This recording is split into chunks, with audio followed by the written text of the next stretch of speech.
Beurre, traduction française. Bonjour à tous. Imaginez-vous réveillé par le son apaisant des vagues méditerranéennes. Mais soudain, l'océan se retire de façon spectaculaire, dévoilant le fond marin.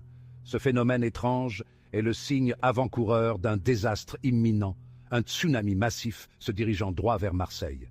Sorti de nulle part, un tremblement de terre sous-marin déclenche cette vague colossale. La ville n'a que quelques minutes pour se préparer à l'impact. Les gens se précipitent vers les hauteurs, mais la vague se déplace plus vite que quiconque aurait pu le prédire. En quelques secondes, la côte paisible se transforme en chaos. Les bâtiments s'effondrent, les voitures sont emportées, et les rues autrefois animées se remplissent du rugissement de l'eau déferlante. Mais cela ne s'arrête pas là. La force du tsunami le propulse vers le nord, n'épargnant aucune région sur son passage. En remontant le littoral, il accumule encore plus d'énergie.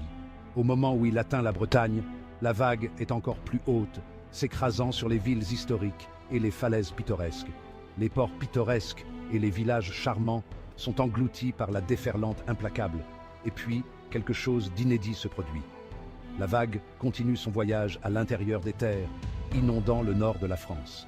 Les rivières débordent et des villes comme Lille se retrouvent submergées, les rues se transformant en canaux.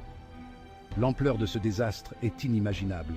Les terres agricoles deviennent des lacs et l'infrastructure peine à résister à l'eau implacable. Au lendemain de la catastrophe, le paysage est méconnaissable. Des communautés entières sont en ruine et d'innombrables vies sont bouleversées. Mais au milieu de la dévastation, il y a de la résilience.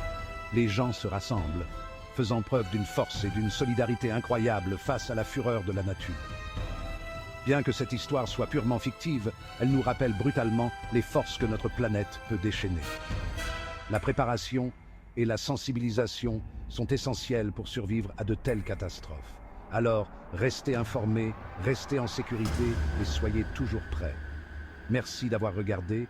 N'oubliez pas de liker et de vous abonner pour plus d'histoires fascinantes et de conseils de sécurité importants. Sécurité, cette histoire est purement fictive.